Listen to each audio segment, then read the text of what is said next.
Hey there, I'm Brenda and I'm 37 years old.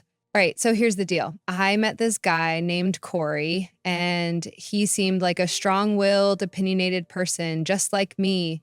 I thought we'd be a great match, both standing up for what we believed in. But man, was I wrong. After we got hitched, I started seeing his true colors. Turns out Corey was one of those toxic alpha male Andrew Tate types who thought women were somehow beneath them. It was such a letdown, I can't even tell you. I tried talking to him about it, hoping he'd change his views, but no dice, he just wouldn't budge. It was like arguing with a brick wall, frustrating as heck. Now, you might wonder why I didn't just leave him right then and there.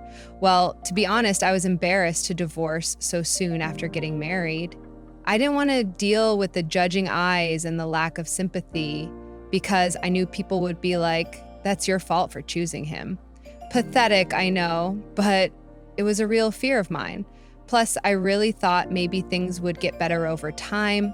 Big mistake. So many years passed, and I just learned to ignore his misogynistic rants and attitudes. I mean, it was the only way to keep my sanity intact. But it was tough, He wanted me to be all traditional, doing all the housework, while he got to be lazy and not contribute a thing to the household. And get this, he even went to strip clubs. When I told him how uncomfortable it made me feel, he brushed it off, saying I was being insecure. Talk about double standards. Whenever I mentioned divorce, he'd pull this guilt trip on me. He'd say he didn't believe in divorce, that it'd bring shame to our families, and it was such an untraditional and sinful thing to do. Total emotional manipulation. I never believed in divorce, Brenda. It's a shameful thing to do. Well, it's also a shame to stay in a loveless and toxic marriage just because of some outdated notion of what's right. I deserve to be happy, Corey. Oh, so now it's all about your happiness, huh? What about the kids? Our families? You're so selfish talking about your happiness like you're the only one that matters. Yes, Corey. It's about my happiness, my well-being, and my life. And if you can't respect that, then maybe we need to seriously think about our future together. You're selfish, you know that. We can't get divorced. End of discussion. All right, so here's the thing. Corey, with all his toxic traditional beliefs, still expected me to work and contribute financially. I mean, if he wanted me to be all traditional, shouldn't I be a stay-at-home wife, right?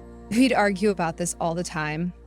I'd complain, trying to reason with him, but again, it was like talking to a brick wall. He'd shut me down and say I needed to pull my weight. Classic double standards, I tell you. Corey, why do I have to work? I thought you wanted a traditional wife who stays at home. Oh, come on, Brenda, you can't just sit around all day. You need to contribute to the household too. But that's not what you said when we got married. You were all about traditional values, and now you want me to work? Well, things change, Brenda. I can't be the sole provider all the time. Besides, you're capable of working. Capable? Of course I am. But it's the principle of it.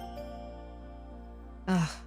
You can't pick and choose which traditional values suit you and ignore the rest. Oh, so now you're an expert on traditional values, huh? Don't act like you're so righteous. I'm not trying to be righteous, Corey. I just want us to be on the same page and respect each other's choice. Respect? You want respect, but you don't even respect my opinion on this matter? Your opinion is based on double standards. You want me to be all traditional, but you're not willing to uphold your end of the bargain. Look, I'm the miss, and I need you to support me in providing for the family. It's how things should be. No, Corey. It's not about being the man or the woman. It's about being equal partners in this marriage. I can't be happy if I'm constantly stifled and restricted by your outdated beliefs. Just making excuses. You're not willing to be a proper wife. A proper wife? Is that what you really think of me? That's not love, Corey. Love should lift us up, not tear us down. To keep the peace, and maybe to save my sanity, I eventually stopped complaining. His toxic antics had worn me down and I felt defeated, so I just focused on my work to find some sort of escape from his grasp. Funny enough, when I worked, I felt free. It was like a breath of fresh air away from him. And you know what? I worked my butt off, and eventually, without even expecting it, I got this huge promotion, a bigger salary, and even a bonus.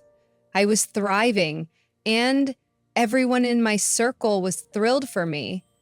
Everyone except Corey, of course. He had the audacity to say it was untraditional for a wife to make more money than her husband. Like, really?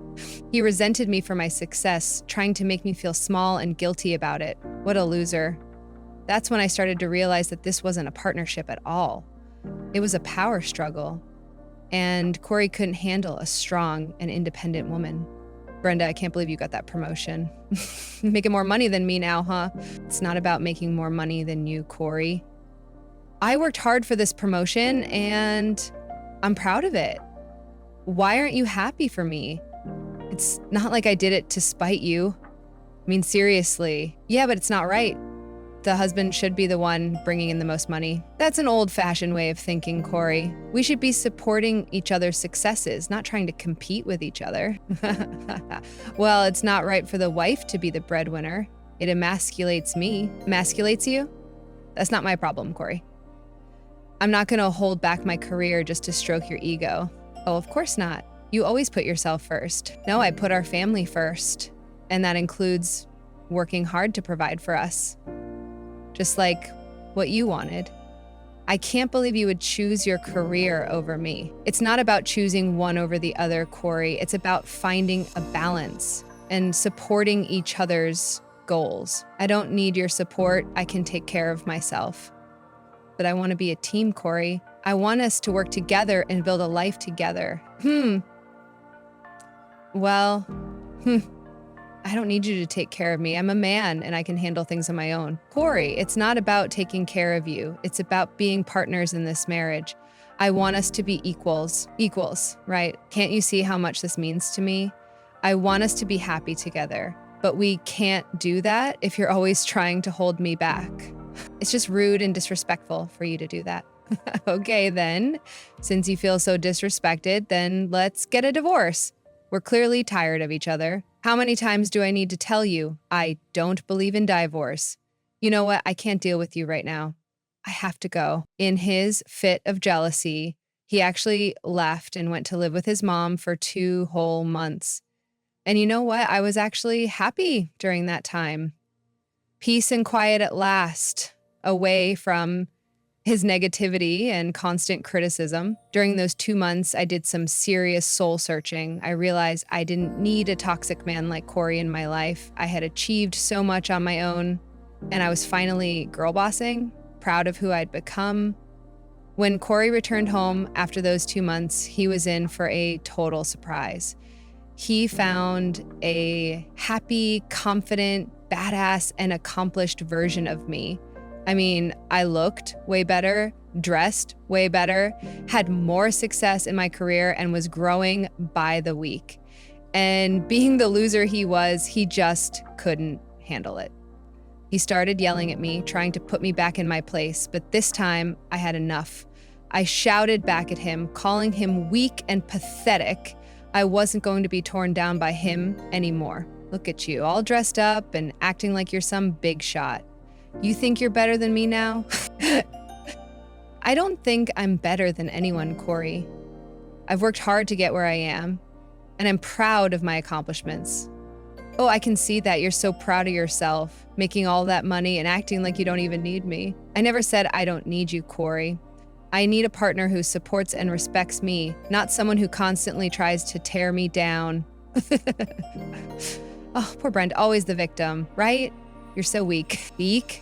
You want to talk about weak? You're the one who couldn't handle the fact that I'm successful. You ran away to your mommy because you couldn't stand to see me thriving without you. I needed some space to think, okay? You're always pushing me and trying to change me, and you're always trying to hold me back with your toxic beliefs. I don't need that negativity in my life. Toxic beliefs? You're the one who's changed. You used to be so sweet and caring, and now You're just a heartless and masculine career woman. No, Corey, I'm not heartless. I just won't let you or anyone else define me. I've found my voice, and I won't let you silence it. You're so full of yourself now, it's disgusting. No, Corey, what's disgusting is your attitude. You can't stand the fact that I'm not willing to put up with your toxic behavior anymore. Fine, be that way, see if I care. I care about my own happiness and well-being. Corey, I don't care if you're mad at that, and I won't let you drag me down with your negativity. You used to need me. Now you're just acting like you're better off without me. Maybe I am better off without you. I deserve someone who supports and uplifts me, not someone who tries to put me back in my place. You'll regret this, Brenda. You'll see. I have no regrets. I'm taking control of my life and my happiness. At that moment, I felt a sense of strength I hadn't known before. I was no longer willing to dim my light for his sake. It was time to break free from his toxic grip and embrace my true self. As the days went by, the tension in the house remained thick, and Corey's return didn't do much to ease the strain between us. He chose to sleep on the couch, probably expecting me to come running to him, consoling and coddling him back into our bed. But I had grown tired of his childish antics, and I wasn't going to play that game anymore. For the first time in our relationship, I decided to stand my ground. We barely spoke to each other for a week, and during this time, I remained steadfast in my decision. Normally, I would be the one to approach Corey after a fight, trying to smooth things over, but not this time. Not anymore. I knew I deserved better than his toxic behavior, and I wasn't going to back down. Eventually, Corey must have realized that his usual tactics weren't going to work this time. He approached me cautiously, finding me in the bedroom, packing my bags for an upcoming business trip. He started shouting, assuming I was leaving him. What do you think you're doing, Brenda? Are you seriously leaving me? You're insane, you know that? You're selfish, and you're pathetic. Calm down, Corey. I'm not leaving you. I have a business trip, and I'll be back in a few days.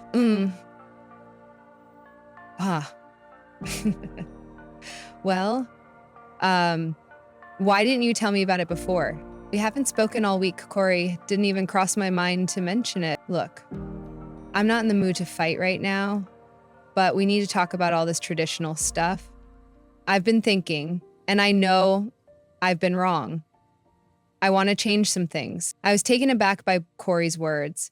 It was the first time I had heard him acknowledge his toxic behavior and express a desire to change. A glimmer of hope flickered inside me, but I was cautious. Change is good, but actions speak louder than words, Corey. I know that, babe. I want to do things your way now. I really couldn't believe my ears. It was as if angels were singing. This is what I needed to hear all along. You mean that, babe? Are you willing to listen to me? Yeah, I mean, none of that traditional stuff. We're going to do it how you like it. My hope was going up, and I was starting to believe Corey might change, but that hope was dashed when he dropped a bomb on me. And since you don't like traditional values, considering you're the big earner now, I think you should pay me a monthly salary as the husband.